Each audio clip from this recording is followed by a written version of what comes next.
নমস্কার, voice of 369 চ্যানেলে আপনাদের সকলকে স্বাগত জানাচ্ছি। মহাশিবরাত্রি হিন্দু ধর্মের প্রধান উৎসব, যা ফাল্গুন মাসে পালিত হয়।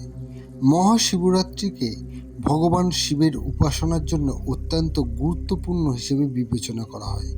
প্রতি বছর ফাল্গুন মাসের কৃষ্ণপক্ষের চতুর্দশ তিথিতে এই উৎসব পালন করা হয়। চতুর্দশী তিথি ভগবান শিবের উদ্দেশ্যে নিবেদিত এবং এই দিনে ভগবান শিবের রুদ্রাভিষেক করা হয়। তাই যারা মহাশিবরাত্রির দিনে ভগবান শিবের পূজা করেন, ভগবান ভোলেনাথ তাদের বিশেষ আশীর্বাদও করে থাকেন।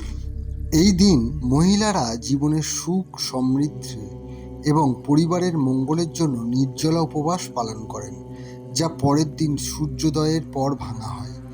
বিশ্বাস করা হয় যে মহাশিবরাত্রিতে ভোলেনাথ এবং দেবী পার্বতীর পূজা করলে ভক্তের কষ্ট দূর হয়, তার ভাগ্যে সৌভাগ্য ফিরে আসে।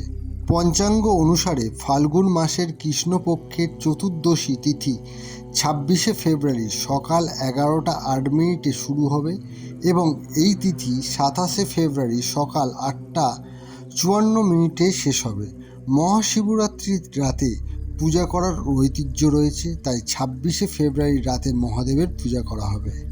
রাতের বেলা পূজার সঠিক সময় হচ্ছে রাত 12:09 থেকে রাত 12:59 পর্যন্ত।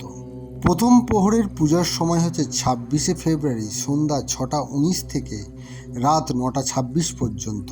দ্বিতীয় প্রহরের পুজোর সময় হচ্ছে 26শে ফেব্রুয়ারি রাত 9:26 থেকে 27শে ফেব্রুয়ারি রাত 12:34 পর্যন্ত। তৃতীয় প্রহরের সময় হচ্ছে 27শে ফেব্রুয়ারি রাত 12:34 থেকে ভোর 3:41 পর্যন্ত। চতুর্থ প্রহরের পুজোর সময় হবে 27শে ফেব্রুয়ারি ভোর 3:41 থেকে ভোর 6:48 পর্যন্ত।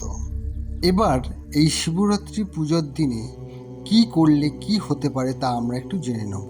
মহাশিবরাত্রির দিনে মহাদেবের জলাভিষেকের বিশেষ তাৎপর্য রয়েছে। এই দিন সকাল 6:47 থেকে 9:42 পর্যন্ত জল দেওয়া যেতে পারে। এরপর 11:06 থেকে দুপুর 12:35 পর্যন্ত জল দেওয়া যেতে পারে। তারপর জলাভিষেকের সময় হচ্ছে 3:25 থেকে সন্ধ্যা 6:08 মধ্যে জল দেওয়া যেতে পারে। আর শেষ মুহূর্তটি রাত 8:54 থেকে শুরু হবে এবং রাত 12:01 পর্যন্ত চলবে। এই মহাশিবরাত্রির 4 ঘন্টার পুজোর সময় ভগবান শিবের রুদ্রাভিষেক করা হয় এবং তারপরে যজ্ঞ করাও হয়।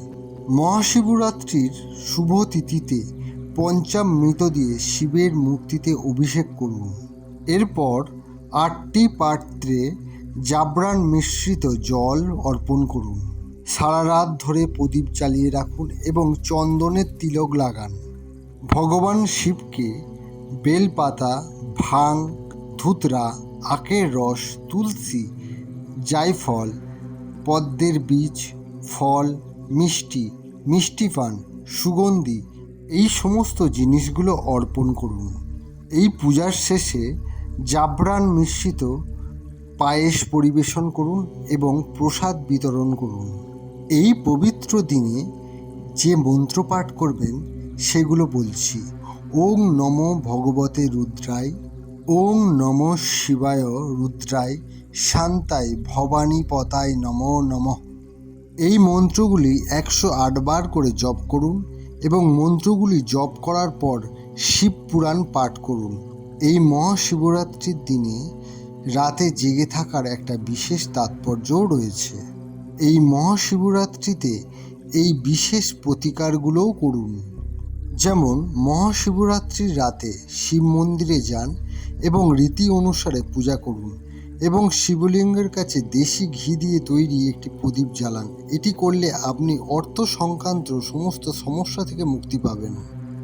যদি আপনার মন্দিরে কোনো শিবলিঙ্গ না থাকে, তাহলে মহাশিবরাত্রির দিনে আপনার বাড়িতে একটি ছোট্ট শিবলিঙ্গ নিয়ে আসুন এবং রীতি অনুসারে অভিষেক করার পরে এটি স্থাপন করুন। এতে আপনার ঘরের সমস্ত দুঃখ, দুর্দশা, দারিদ্র্য দূর হয়ে যাবে। ভিডিওটা এখানেই শেষ করছি। যদি ভালো লাগে লাইক এবং সাবস্ক্রাইব করবেন। ধন্যবাদ।